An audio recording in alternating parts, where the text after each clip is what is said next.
Welcome back, Shenanigans fam. Before we get started on this video, I wanted to let you guys know that Candice and I have both started to pursue other interests of ours. So one, Candice started a blog, so I've linked that in the description so you guys can go check that out. In that, she's talking about her life, her experiences, her upbringing, you know, a little bit of everything. It's fairly new, so she just has, you know, a couple of things up there right now, but go check it out, guys, and support her. I know that this means a lot to her. And then part two is that one of my passions is fitness and working out, so I created a separate fitness channel.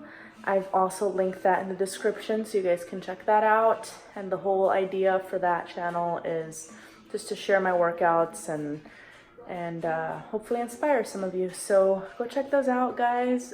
Thank you guys for your support. And let's move on to this video. As you know, September is NICU Awareness Month. And even though we're at the end of the month, we wanted to pay a small tribute to our NICU experience and kind of talk a little bit about it. We were a little bit emotional because, I mean, you guys have seen it, that this journey has been a blessing to say the least, and the NICU is, you know, near and dear to our hearts. So I hope you guys enjoy this, and we love you guys, and thank you for watching. Enjoy. We're sitting here getting emotional because we're going back and looking at some NICU pictures of Grayson and the girls and videos that we had taken, and seeing them the way that they look now, and then looking at pictures of them in the NICU, like, it really hits you.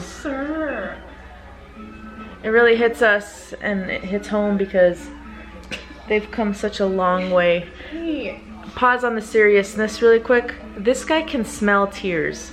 So the second that we start to cry, he just pops up in our faces to do that because he wants to lick them. He likes the saltiness of the tears. So he's up here in our business because he wants to lick some faces. Mister, stop please, Mister Sir. But I'm not crying anymore. Ow, you just can't. I'm not crying anymore. I don't have tears in my ear. Mister! Say that's enough, guys. I ate all the tears. Okay, we're having a serious talk here now. You stay put.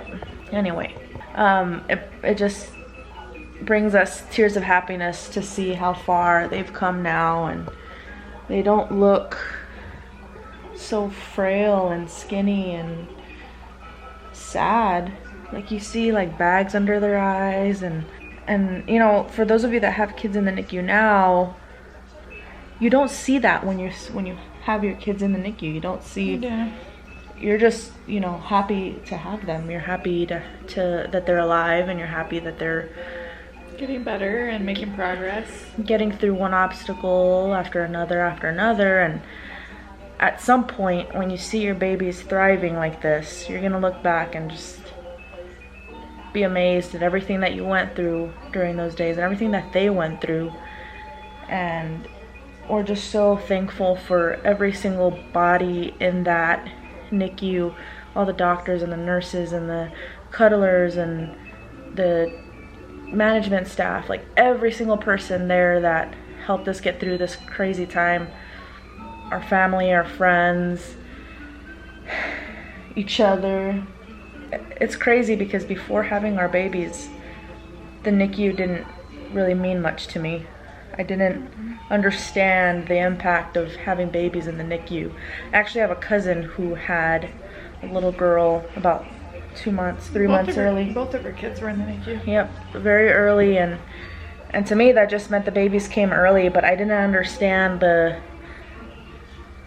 complications that could happen and the seriousness of all of it, and I don't know that a lot of people do. No, I think until you experience it, there's no reason for you to know about it. I think that although I would never wish a NICU stay on anybody, I think that we got lucky in the sense that we knew that we were gonna have that. Like, we knew that it was 99.9% possible that they were gonna be in the NICU. It was a very small chance that they wouldn't be.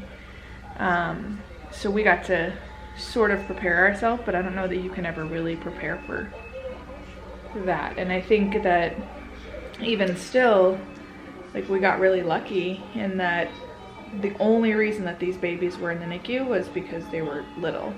And, you know, they all needed oxygen support initially, but that's because they were little and they needed to grow. And, you know, Grayson, I think, had the hardest path, just because he was so tiny, and, you know, he had to have a blood transfusion, which is completely normal in NICU because they are constantly taking blood to make sure that they're testing everything. And beyond that, he took a little bit longer to grow, which makes sense because he's a boy, and boys tend to not thrive as quickly as girls do. Now this guy is past his sister and in weight, and it's just, I think all of it's just kind of overwhelming. Don't cry. You did so good until the last word. And then you see them now, and they're starting to grab things, they're starting to put things in their mouth, and they're finding their feet, and they're rolling over, and now it's like, we're not worried about, are we gonna make it out of the NICU? We're worried about, like, when are they gonna start eating solids, and are they gaining weight, and all the stuff that you would worry about as a normal parent, not a NICU parent. Right. I'll be honest, at some point during our NICU weeks, I felt like we weren't gonna hear anything other than, yes, they're under lights today. No, they're not under lights today. No, we can't open their isolate yet. Yes, we can start bottle feeding them. Like, just things I felt like we were never going to get out of the medical terminology, and having to understand all the labs and all the... Yeah, I think I could be a doctor at this point because I learned so much in the NICU. Yeah, as long as it's easy. Yeah. These guys were pretty easy. Yeah, there were just so many terms that we learned throughout all of that, and I thought we were never going to get out of there. I thought we were always going to be there. And I am so grateful to have had all the experiences that we've had, and I'm grateful that they're healthy and that we met all the people that we met in the NICU, from other patients and their parents to our nurses to, you know, people that we still keep in touch with, and we'll be seeing them again because we're having a NICU picnic kind of reunion thing, so we'll get to see a lot of the staff again, and they'll get to see the babies. And we've gone back and shown the babies, and everybody is absolutely in love with these triplets, and we're just so happy. And for those of you that are in that situation now, just know it does get better. And for everybody who has been there and who has babies that are thriving, and even, you know, toddlers and teenagers that have been in that situation, like, you guys know what it's like. And if it wasn't for this community of multiples and the community of just people that want to help, we would. And I think that you will always have this thing about you, and your kids will always have this thing that kind of proves how strong they are when you've experienced the NICU. I think that, you know, these babies are always going to have a story to tell, and, you know, we have this experience that most people, I hope, never have to deal with. And just remember that you are a warrior, your babies are warriors, and as hard as it is, if you're there, like, just, you have to be there for your babies, and they got to know that you're there to support them. And, like, as hard as it was for me to leave every day and go back every day, like, I had to keep reminding myself that these little munchkins are mine, and I have to be strong for them. So if that means putting a smile on their face and walking through the door, then that's what I'm gonna do every day. And believe me, it's hard, but it ends eventually. Yeah. And you got little munchkins sleeping in your arms.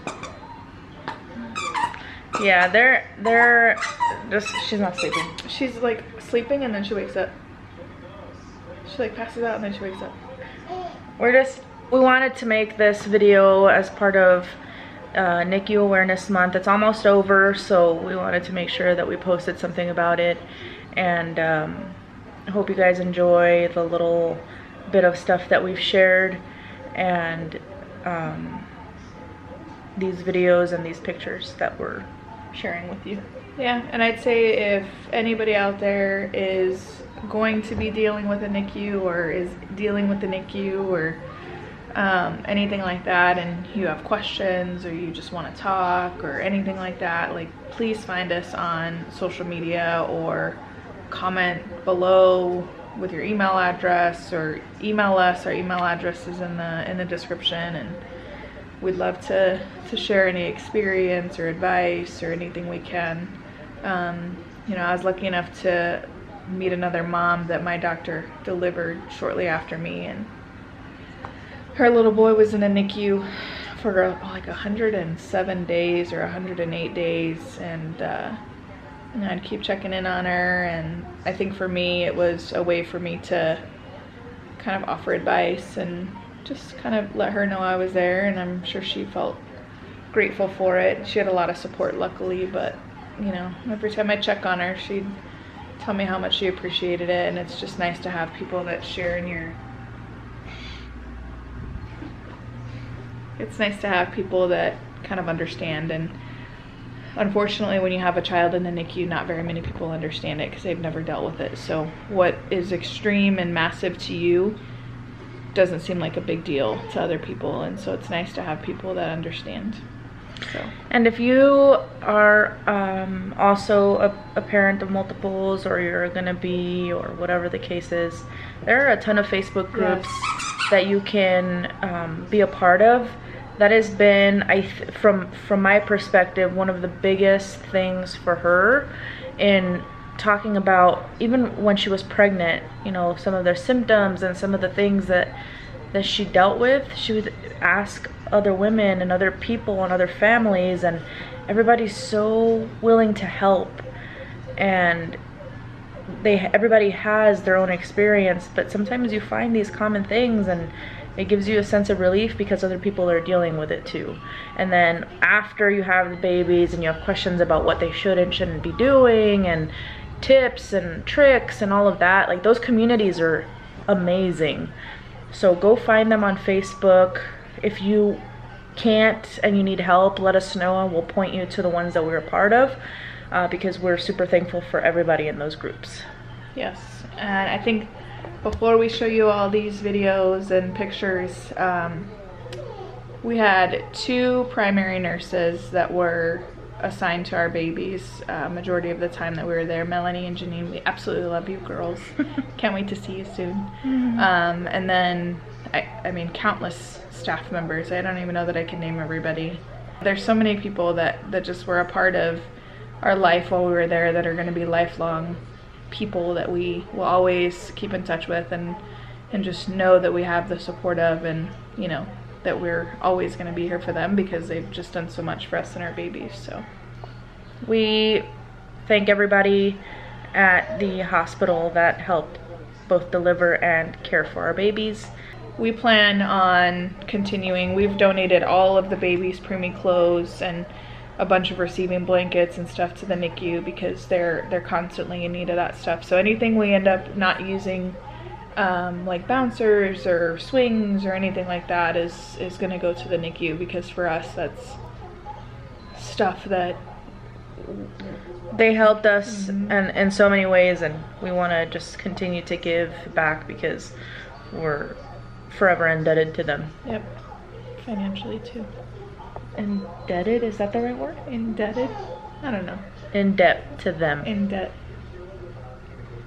Debt. All right. Mentally, emotionally, and financially. Oh, jeez. So enjoy all of these pictures and videos. Try not to cry because we've come such a long way, and seeing these pictures a little bit breaks my heart, but also makes me appreciate every sleepless night. Absolutely. There's a lot of them. And poopy diaper. I don't know about that. But They're they're real stinky. smelly now. Stinky, poopy diapers. He's passed out. Face. We were talking about all of this NICU stuff and showing pictures, and I look over and this one's like bawling her eyes out. I'm like, oh my gosh, don't cry. It's sad. But it hits me every once in a while too, where I'm just looking at pictures or videos and then I just get this like overwhelming feeling of just... I think it's like relief and joy and like, oh my god, don't take me back. It's like a little bit of trauma. I think there's so many like emotions that come with it. Just It's happiness, sadness. It's an overwhelming like, feeling. Yeah, I can't even explain it because you're so happy that they're healthy and they're happy and they're thriving.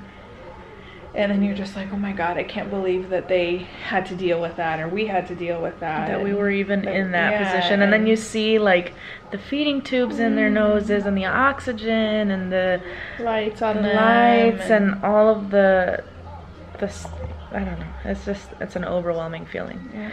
Thank you guys for following us on this crazy journey, and keep your heads up if you're in a situation right now. Don't wake him up. He's sad because we were ignoring him. We won't let him lick our tears. Nope. And then we have little Miss Joe over there. Oh, Good job. she's what did I do? I'm pretty sure Alex is sleeping. I'm pretty sure she hasn't made a peep in like an hour. Okay, bye. Bye. Oh, Jesus. Why'd you marry me?